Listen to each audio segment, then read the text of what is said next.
চলো আজকে বানাই দারুণ টেস্টি লেয়ার যুক্ত ডিম পরোটা। এটা আমি সোশ্যাল মিডিয়াতে এতটাই দেখেছি, আজকে না বানিয়ে পারলাম না।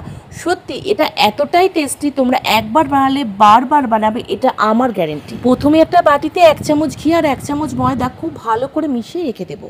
এবার একটা মিক্সিং বলে নিয়ে নেবো 2টো ডিম। এর মধ্যে দিয়ে দেবো অল্প একটু পেঁয়াজ কুচি, অল্প একটু কাঁচা লঙ্কা কুচি, অল্প চিলি ফ্লেক্স, সামান্য গোলমরিচের গুঁড়ো, স্বাদ মতো লবণ আর ধনেপাতা কুচি দিয়ে এটা খুব ভালো করে ফেটিয়ে নেবো।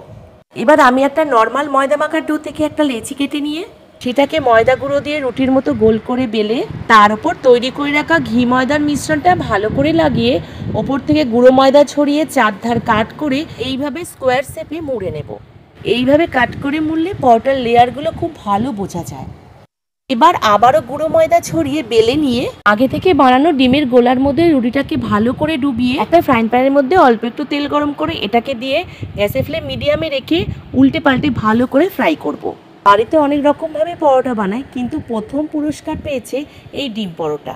এপিট ওপিট ভালো করে ফ্রাই হয়ে গেছে, এবার এটাকে নামিয়ে নেব। তৈরি হয়ে গেল আমাদের ভীষণই টেস্টি লেয়ার যুক্ত ডিম পরোটা। পরোটার লেয়ারগুলো তোমরা দেখতেই পাচ্ছ, অতি অবশ্যই বাড়িতে একবার ট্রাই করো। বানানো খুবই সহজ আর খেতেও হয় দারুণ টেস্টি।